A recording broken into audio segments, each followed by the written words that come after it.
দেশের ৭ জেলায় মৃদু তাপপ্রবাহ বয়ে যাচ্ছে, তা অব্যাহত থাকতে পারে। পাশাপাশি ৪ বিভাগে বৃষ্টির আভাস রয়েছে। এছাড়া দিনের তাপমাত্রা আরও বাড়তে পারে। ৫ এপ্রিল সকাল ৯টা থেকে পরবর্তী ২৪ ঘন্টার আবহাওয়ার পূর্বাভাসে এসব তথ্য জানায় আবহাওয়া অফিস। পূর্বাভাসে বলা হয়, ৫ এপ্রিল ঢাকা, ময়মনসিংহ, চট্টগ্রাম এবং সিলেট বিভাগের ২-১ জায়গায় অস্থায়ীভাবে দমকা হাওয়াসহ বজ্রসহ বৃষ্টি হতে পারে। এছাড়া দেশের বাকি বিভাগগুলোতে অস্থায়ীভাবে আকাশ আংশিক মেঘলা থাকতে পারে। একই সঙ্গে সারা দেশের আবহাওয়া প্রধানত শুষ্ক থাকতে পারে। তবে এই সময় রাজশাহী, পাবনা, সিরাজগঞ্জ, খুলনা, বাগেরহাট, পটুয়াখালী এবং রাঙামাটি জেলাগুলোর ওপর দিয়ে মৃদু তাপপ্রবাহ বয়ে যাচ্ছে এবং তা অব্যাহত থাকতে পারে। এদিকে লঘুচাপের বর্ধিতাংশ পশ্চিমবঙ্গ ও তৎসংলগ্ন এলাকা পর্যন্ত বিস্তৃত রয়েছে। মৌসুমের স্বাভাবিক লঘুচাপ দক্ষিণ বঙ্গোপসাগরে অবস্থান করছে। আজ দেশের সর্বনিম্ন তাপমাত্রা ১৭.৮ ডিগ্রি সেলসিয়াস ছিল তেঁতুলিয়ায়।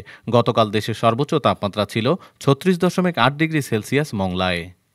ডেস্ক রিপোর্ট, আজ বার্তা, ঢাকা।